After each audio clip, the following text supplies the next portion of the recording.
Sa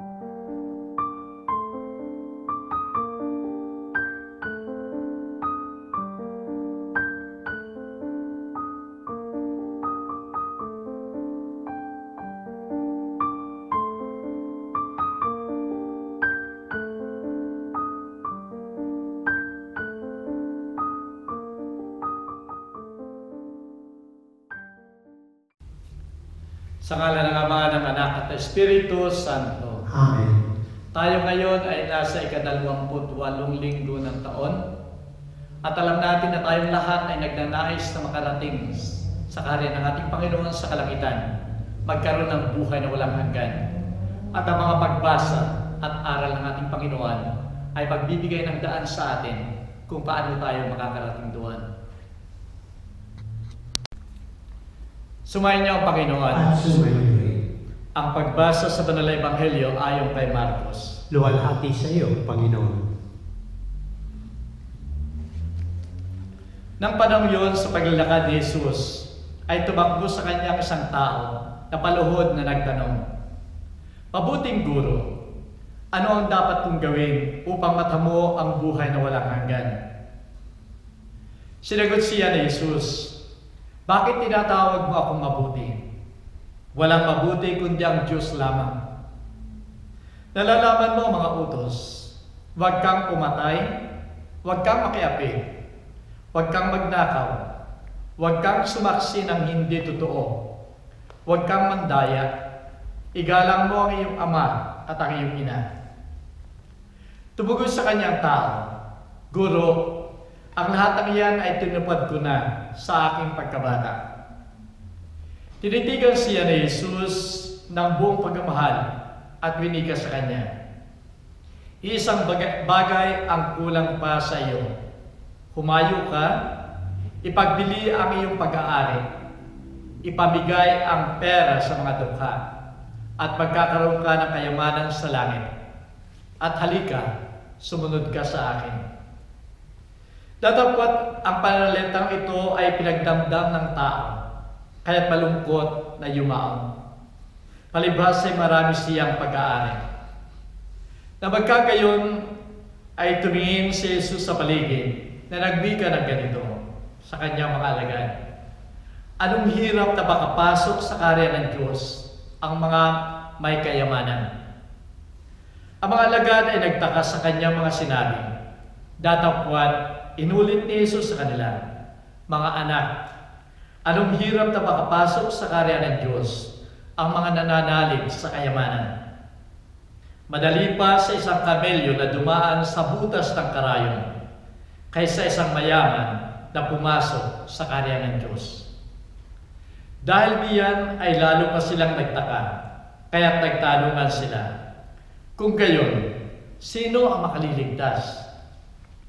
Tinitigan sila ni Jesus na ang wika, "Sa mga tao, ito ay hindi maaari. Ngunit hindi gayon sa Diyos, sapagkat sa Diyos ang lahat ay maaari." Ang salita ng Diyos. Purihin ka, O Kristo. Minamahal ko mga kapatid sa pananampalataya, mayroong isang napakabuting tao, napaka-religious niya. Ang binigyan ng Diyos ng opportunity na makita yung hinaharap. At dahil dito, sinamahan siya ng isang anghel. At pumunta sila doon sa isang hall. At doon pagpasok niya ay napakaganda yung dekorasyon ng hall na yun. Ang dami yung mga tables na ang gaganda ng kanilang pagkakaayos. Doon sa mga tables na yun, naroon lahat ng pagkain. Lahat halos ng pagkain. Naroon ang lahat ng inumin. At yung mga tao na nakaupo sa paligid ng table ay naroon din.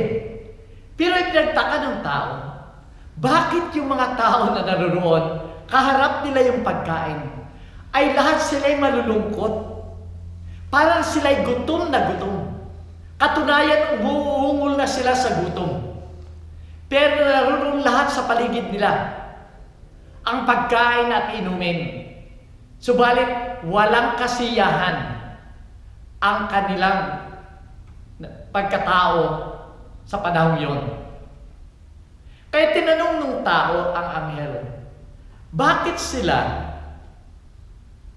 ay gutom na gutom, samantalang ang pagkain ay naririyan sa table? Ang sabi ng anghel, tingnan mo ang kanilang mga kamay. Ang kanilang mga kamay ay naka-strap ng dire-diretso at hindi nila pwedeng iliko ang kanilang mga kamay. Kaya hindi nila makain yung pagkain na yon, hindi nila magawang isubo yung pagkain na yon sa kanilang sarili. Kaya naroon ang pagkagutom sa kabila ng ang daming pagkain at inumin sa kanilang table. Ang sabi ng tao, impyerno na ito. Imagine, naririyan na lahat, pero gutom na gutom ka pa rin. Wala kang kaligayahan. Pagkatapos sila sa hall na yon, ay niyaya siya ng anghel na yon sa isa pang hall. At nang pagpasok niya doon sa hall na yon, gano'n rin ang situation. Naroon yung napakagandang dekorasyon, parehong dekorasyon. Naroon ang arrangement ng mga table. Naroon yung parehong mga pagkain at inumin. Pero yung mga taong nasa paligid, nakaupo, nagtatayuan, silang lahat ay maliligaya. Busog na busog sila. Kontentong-kontento sila. Kaya tinanong ng tao yung anghel, bakit ganon? Doon sa kabila, naroon din yung pagkain, parehong pagkain ang naririto, parehong inumin ang naririto. Pero bakit itong mga taong ito ay ang sasaya nila? Parang busog na busog sila. Samantalang pareho rin ang sitwasyon ng kanilang kamay. Naka-strap pa rin. Tuwid na tuwid ang kanilang kamay. Bakit sila ay busog? Ang sabi ng anghel, tignan mo, pagmasdan mo ang kanilang ginagawa. At nakita ng tao, yung totoo nga na diretsyo yung kanilang mga kamay, subalit ang pagkain na kanilang kukunin ay hindi nila maibigay sa kanilang sarili, ay sila ang nagpapakain doon sa mga tao na nasa paligid nila. Sila ang nagsusubuan. Sila nagkakaroon ng cooperation. At dahil dito, nakakain nila, naiinom nila ang lahat ng gusto nila, kaya't busog na busog sila, maligaya sila. Minamahal ko mga kapatid, ang pagkakaiba ng langit, doon sa sinasabi niya, impyerno. Kasi sabi ng tao, ito na ang langit sapagkat naririto na ang kaligayahan. Ang pagkakaiba nito ay naroon yung cooperation, naroon yung pagbibigayan, naroon yung pagmamahal, naroon ang paglilingkod. At dahil dito, ito na nga ang tunay na langit sapagkat naroon ang tunay na pakikipagkaisa, naroon ang tunay na pakikipagkapwa, naroon ang tunay na nararamdaman, ang tunay na pagmamahal. Minamahal ko mga kapatid, itong langit na ito ang gusto nating lahat. Katunayan sa banal na ebanghelyo, ay ito ang ninanais ng mayamang tao na yon, na nagtanong sa ating Panginoon, paano ako magkakaroon ng buhay na walang hanggan? Paano ako makakarating sa langit upang maramdaman ko, maranasan ko ang buhay, ang tunay na kaligayahan, ang tunay at ganap na buhay? At sinagot siya ng ating Panginoon. At sinabi niya, ginawa ko na lang lahat ng utos mo. Subalit na sinabi ng ating Panginoon, may kulang pa. Ipagbili mo ang iyong ari-arian at yan ay pamahagi mo sa iyong kapwa. Nag-ibig sabihin, maglingkod ka sa iyong kapwa. Mamigay ka, tumulong ka sa iyong kapwa. At dahil dito, nalungkot yung tao sapagkat ayaw niya na magbahagi ng kayamanan na mayroon siya. Minamahal ko mga kapatid, maring tayo ay ganun din. Maring tayo magtatanong din, paano ako makakarating sa kaharian ng Diyos? Paano ako magkakaroon ng buhay na walang hanggan? At ito rin ang isasagot sa atin ng ating Panginoon.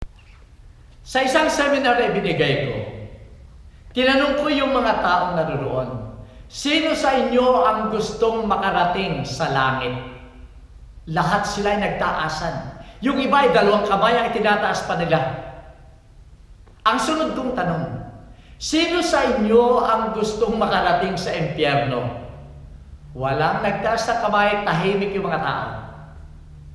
At ang huli kong tanong, sino sa inyo ang gustong mamatay?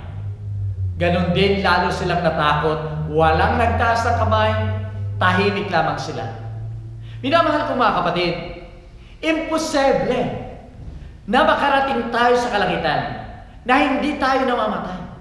Ang ating Panginoon mismo, siya ay namatay at dahil doon siya nakabalik sa kalangitan, sa kaharian ng kanyang Ama. Ganon din ang bawat isa sa atin. Kaya nga, ano ang kailangan natin para tayo ay makarating sa kalangitan? Para tayo makasunod sa ating Panginoon na bumalik sa kanyang Ama sa kalangitan at magkaroon ng buhay na walang hanggan.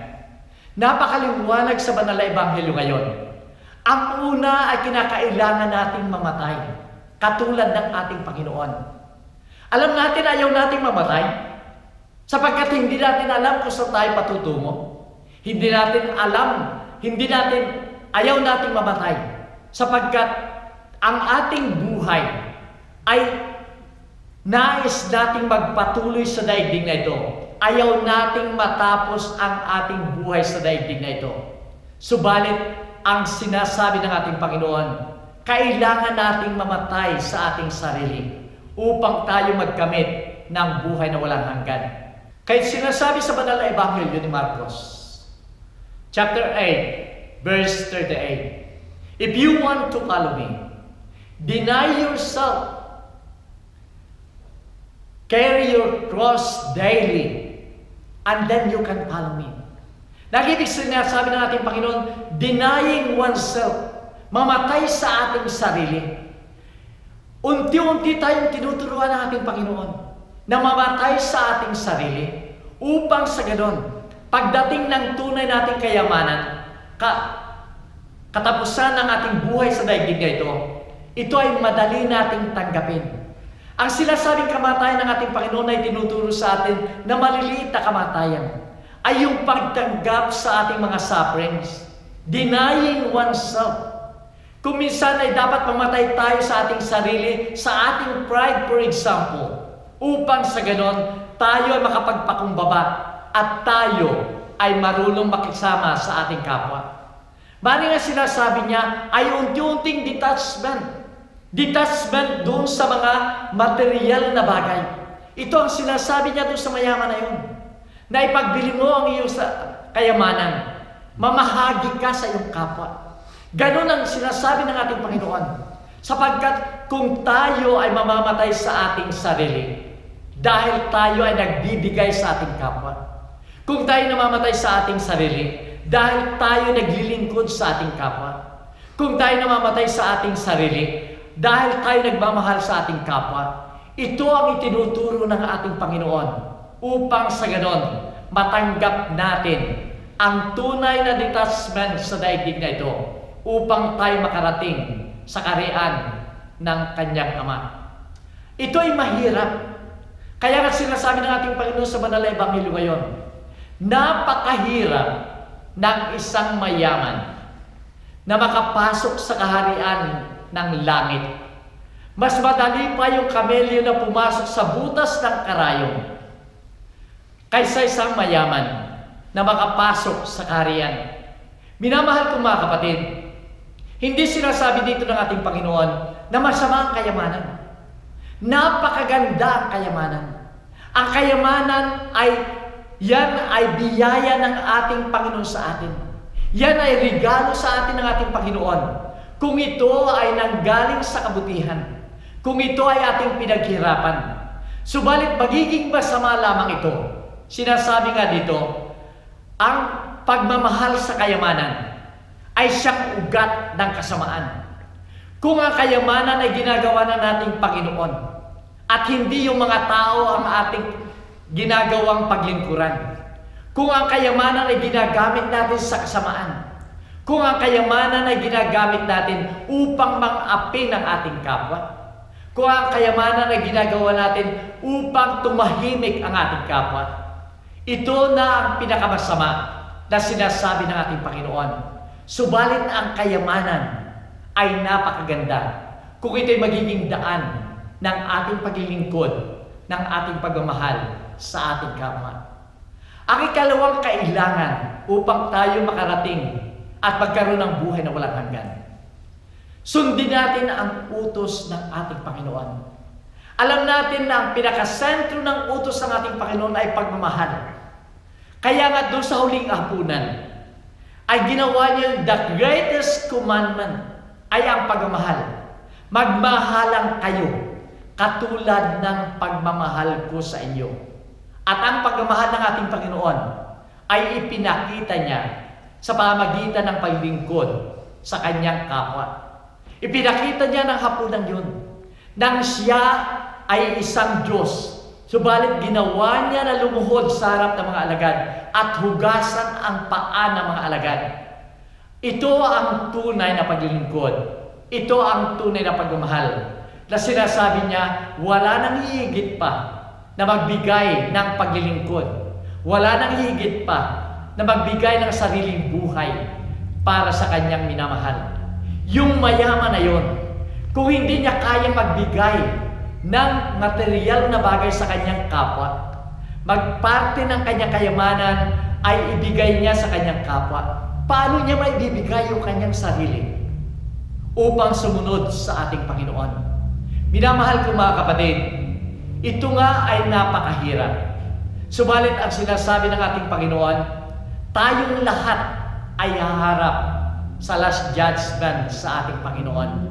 At kung titignan natin yung Gospel ni St. Matthew sa last judgment, ang tinatanong niya doon ng ating Panginoon ay katulad ng tinanong niya dito sa taong itong mayaman. Ipinagagawa niya sa taong mayaman, huwag kang papatay. Yung 10 kautusan ng ating Panginoon, ito ba'y sinusunod mo? Maaaring sabihin natin sinusunod natin ang lahat ng ito at ito'y sapat na upang tayo makarating sa kaharian ng ating Panginoon at magkamit ng buhay na walang hanggan. Subalit, sinasabi ng ating Panginoon, kulang pa. Ang nais niya ay magbahagi tayo. At ito ang ay hindi matanggap ng mayamang taong yon. Maaaring sa ating sarili ay mahihirapan din tayo kung hindi tayo magbibigay ng tulong, ng bahagi sa ating kapwa. Subalit minamahal ko mga kapatid, maaaring sa ating pagbibigay, maaaring tayo mawalan, maaaring tayo magkulang. Subalit ang ating Panginoon ang magpupuno niyan para sa atin. Maaaring sa huli ay maaaring mawala ang ating buhay. Subalit ang ating Panginoon ang magbibigay sa atin ng panibagong buhay, ng buhay na walang hanggan. At ito nga ay sa kalangitan. Mayroong announcement po ako sa after the blessing. Sumayin niyo ang Panginoon. At sumayin niyo rin. Minamahal ko mga kapatid, tayong lahat ay may kakayahan upang tayo magbahagi sa ating kapwa. Maaaring ito hindi material na bagay. Subalit sa ating sarili, kaya natin magbahagi sa ating kapwa. Bilang tanda na tayo susunod sa utos ng ating Panginoon. At dito tayo magkakaroon ng tunay na kaligayahan, ng tunay na kaligtasan, ng buhay na walang hanggan. At kaway pagpalain kayo ng makapangyarihang Diyos, Ama, Anak, at Espiritu Santo. Amen. Kumain kayo makayapa. Salamat sa Diyos.